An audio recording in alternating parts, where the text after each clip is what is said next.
overreach, global backlash. Today, I'm here to tell you, China's collapse is far worse than you think.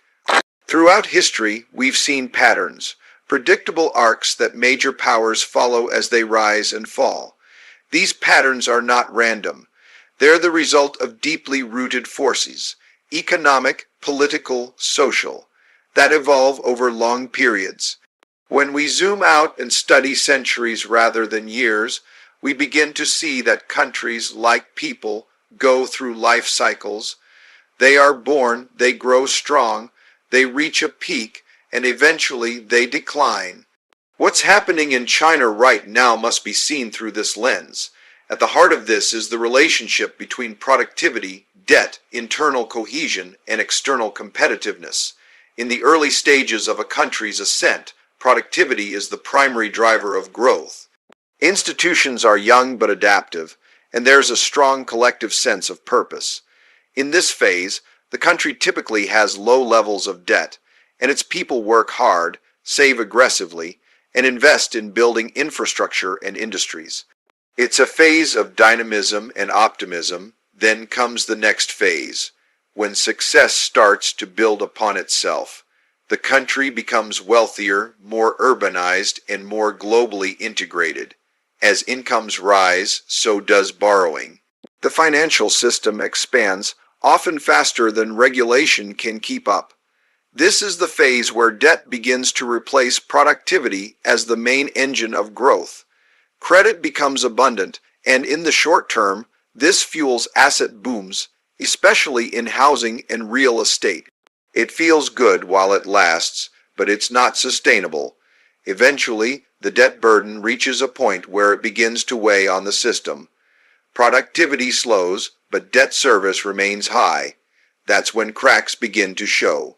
At this stage, internal conflicts tend to rise between rich and poor, urban and rural, private sector and state sector, and the central government typically responds by tightening control, which in turn stifles innovation and market dynamism.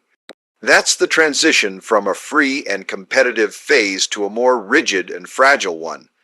Externally, the country often finds itself facing growing friction with other powers. As it rises, it challenges the established order. Trade tensions, technological competition, and military posturing are common features. History shows us that this phase is often marked by geopolitical miscalculations. The rising power believes it has more leverage than it does. The existing powers feel threatened and begin to push back. This dynamic can lead to decoupling, sanctions, or even direct conflict. What's important to understand is that none of this is unique. We've seen similar patterns play out in the Dutch Empire, the British Empire, and even in the United States. The mistake most people make is treating the present as if it's entirely new, when in fact it's echoing the same structural dynamics we've seen many times before. It's not about ideology or personalities. It's about where we are in the long-term cycle. The reason the cycle repeats is because of human nature. In good times, people borrow and speculate more. They become overconfident. They assume that the growth they've experienced will continue indefinitely. But nothing grows forever. Eventually, the excesses of the boom years create the conditions for the bust. And when that bust comes, the question becomes, does the leadership have the tools, the wisdom, and the will to manage the transition peacefully? In China's case, the model that once worked so well, export-led growth, heavy infrastructure investment, and tight central control is now showing diminishing returns. Debt levels are historically high.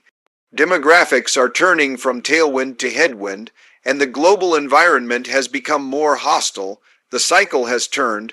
The challenge now is how the transition is managed. Will it be disorderly or deliberate? Will reforms be implemented or delayed?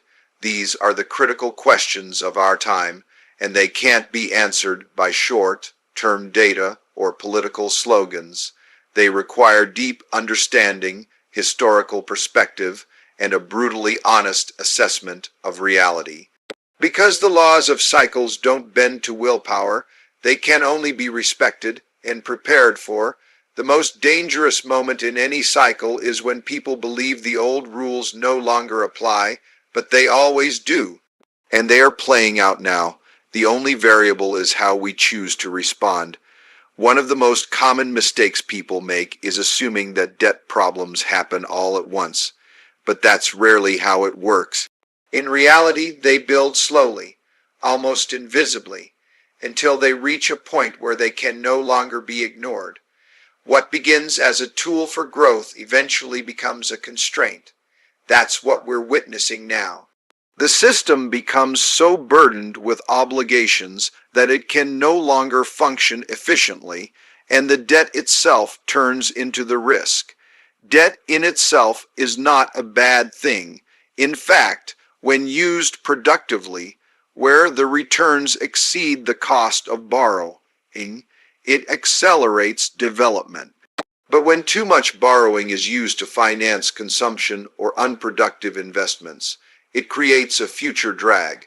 That's what leads to a debt overhang. It's like an economy carrying a weight too large for its own momentum.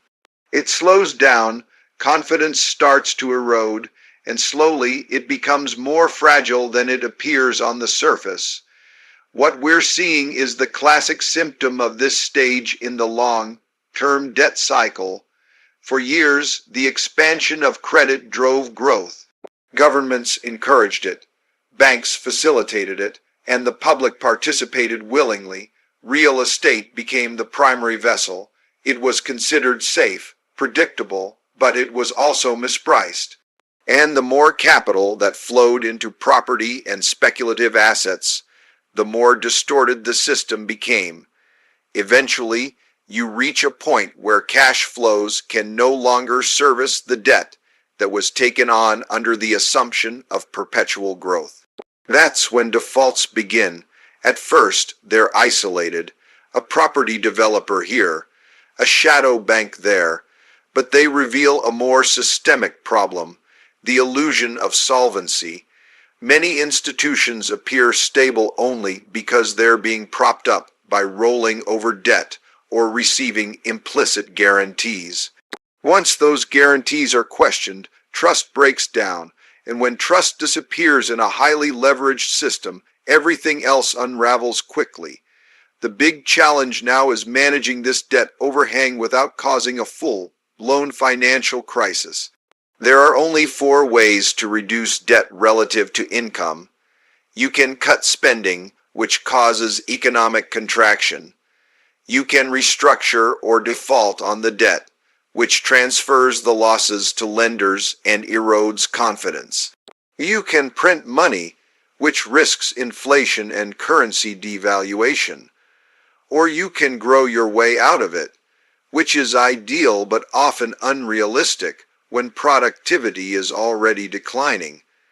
That's why the best path forward, historically, has been something called a beautiful deleveraging.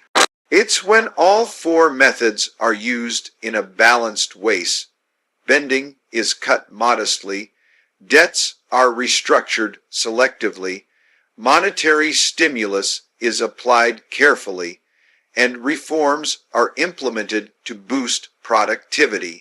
When done right, it allows the system to rebalance without triggering a collapse, but it requires coordination, transparency, and trust, 3 things that are often in short supply during times of economic stress.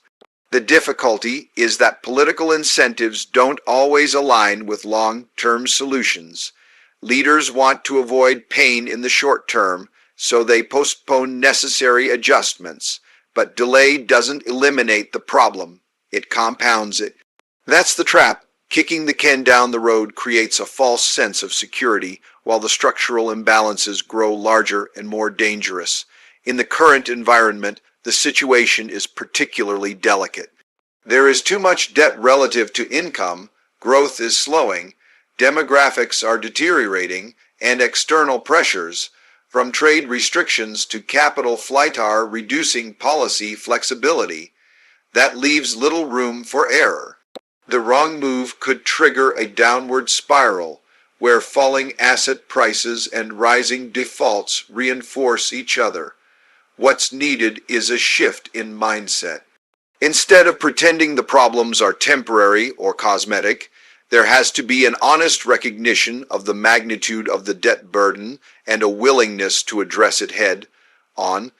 That means accepting short-term discomfort in exchange for long-term sustainability. It means restructuring debts where necessary, allowing market forces to reprice risk, and using monetary policy not as a crutch but as a tool for transition. History shows that countries which face these moments with clarity and discipline tend to recover stronger, but those that ignore the warning signs usually suffer more severe consequences. The system always finds a way to rebalance. It's just a matter of whether that process is orderly or disorderly. In the end, it comes down to understanding that debt is not just a financial instrument. It's a reflection of choices made over time, and the consequences of those choices cannot be escaped, only managed. The window for a beautiful deleveraging is narrow, but it's still open. The question is whether it will be used wisely or wasted. When we look at the rise and fall of major powers, there's often an overlooked but powerful force at play: demographics. It's not as visible as GDP growth or trade balances, but over the long term, it's even more impactful. Because the engine of any economy is its people, the workers, the consumers, the innovators, the soldiers. And when that engine begins to slow, so does the momentum of the nation itself. For decades, rapid population growth and urbanization were key tailwinds behind development. A growing, young, and cheap labor force made it possible to scale manufacturing, build cities, and raise productivity. That phase, however, is over. What follows is a different set of dynamics: shrinking populations, aging societies, and a declining ratio of workers to retirees. These changes don't make headlines in the same way as market crashes or geopolitical tensions, but they erode economic vitality from within. The problem isn't just fewer people. It's the structure of the population. As birth rates fall and life expectancy rises, the proportion of older individuals in the population increases. This means that a smaller share of the population is generating income, while a larger share is drawing from public resources, pensions, healthcare, social support. That puts pressure on fiscal budgets, on social contracts, and on long-term stability. At the same time, a shrinking working-age population leads to labor shortages. This isn't just about factory workers. It's about engineers, doctors, researchers, teachers, human capital that drives innovation and sustains growth. Without enough young, skilled individuals entering the system, productivity gains slow, and when productivity slows, so does income growth. That makes it harder to service debt, invest in the future, or maintain global competitiveness. What makes the situation more fragile is that these demographic shifts are extremely hard to reverse. You can't turn around a population pyramid overnight. Policies that encourage birth, like subsidies, housing incentives, or parental leave, have had limited success in countries that have already undergone the transition to low fertility. Once people begin having fewer children and prioritize careers or individual freedom, those cultural patterns tend to stick. Education and upskilling can help to some extent. You can raise the productivity of a smaller workforce through better training and smarter use of technology. But that takes time, and during periods of economic stress, investment in education often gets cut. So the gap between what's needed and what's available tends to widen. There's also a psychological and behavioral dimension to consider. Societies that are aging tend to become more conservative, more risk-averse, and more focused on preserving what they have rather than building something new. That shift in mindset affects everything, from policymaking to entrepreneurship to capital allocation. It leads to stagnation, not transformation. On top of that, declining demographics can amplify inequality. When labor is scarce, capital tends to gain more power. But if those who hold capital are aging and risk-averse, they often invest in safe assets, real estate, government bonds, rather than innovation or startups. That further reduces the system's ability to regenerate itself.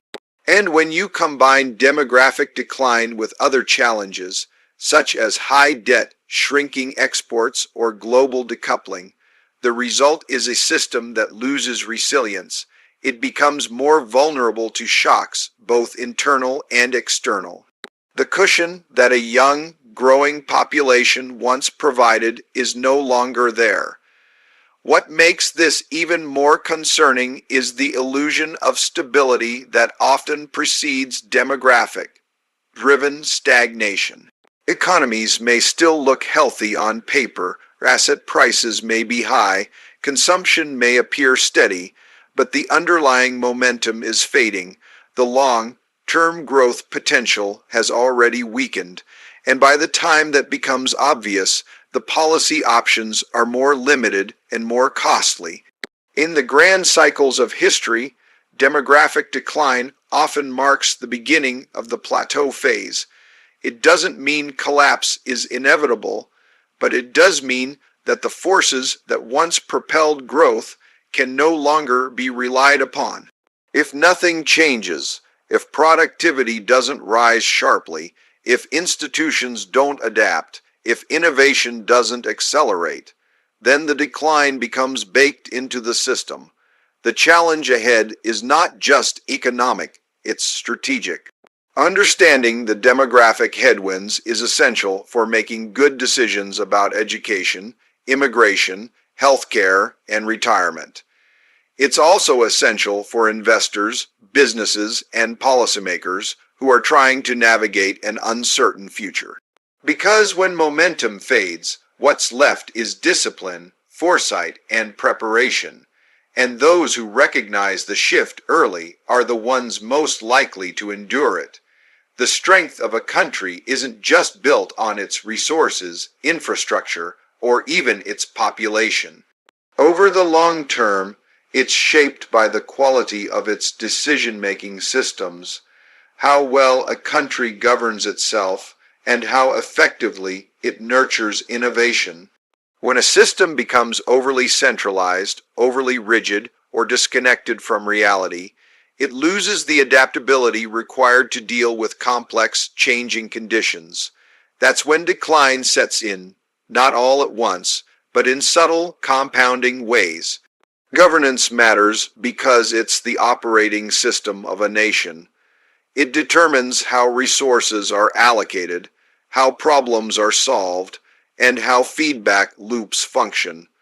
In the early stages of a country's rise, governance tends to be pragmatic. Leaders experiment, iterate, listen to markets, respond to public needs. There's a strong connection between performance and legitimacy, but as success builds, the temptation to consolidate power grows. The system becomes more top-down. Decisions are made further from the ground, and dissent, once seen as a source of course correction, starts to be viewed as a threat. When power concentrates, information flows slow down. Leaders are increasingly shielded from bad news, data gets filtered, debate is muted, and over time, the system loses its ability to learn. That's a dangerous place to be in a world that's moving fast, because the more complex a society becomes, the more important it is to have feedback mechanisms that are honest and responsive. Without them, even well-intentioned policies can lead to unintended consequences. This erosion of adaptability spills into the economy, particularly the innovation sector. Innovation doesn't thrive in environments that are overly controlled or fear-driven. It requires freedom to fail, openness to challenge assumptions, and an ecosystem that rewards creativity rather than conformity.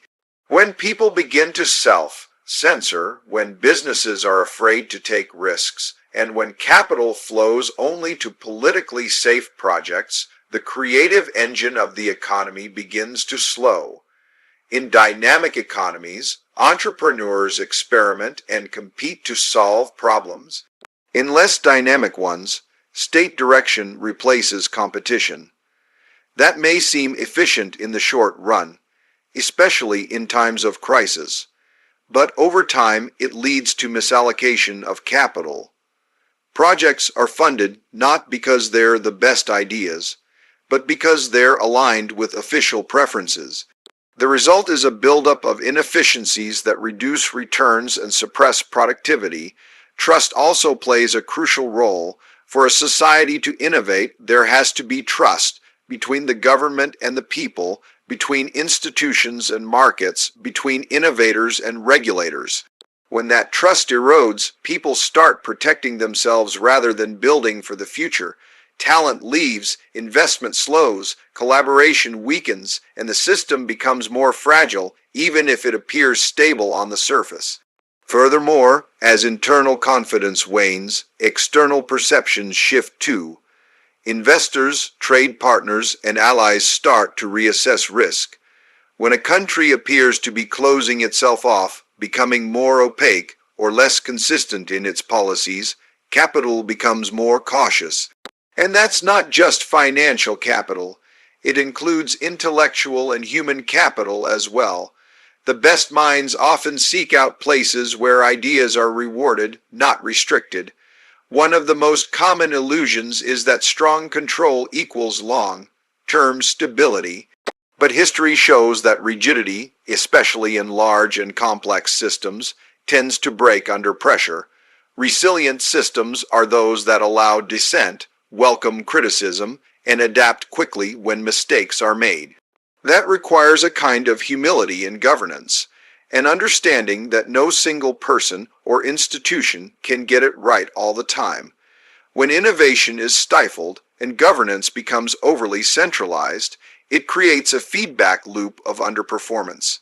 Growth slows, youth lose optimism, social tensions rise, and rather than correcting course, the system often doubles down on control, making things worse. This isn't a failure of ideology, it's a failure of adaptability. The most effective leaders throughout history have been those who created environments where truth could be pursued openly, where feedback was welcomed, and where decisions were grounded in reality. That kind of governance isn't easy. It requires strength and vulnerability at the same time. But it's the only kind that consistently sustains prosperity in the face of uncertainty. When the goal shifts from solving problems to preserving appearances, the future is compromised. That's when governance stops serving progress and starts serving itself. And that's when the real cost begins, not in immediate collapse, but in the gradual erosion of the very things that once made success possible. This isn't doom porn, it's a pattern we've seen across centuries. China could still pivot, or it could stumble. What matters is whether Beijing acts with radical clarity, deleveraging, reforming, restoring trust.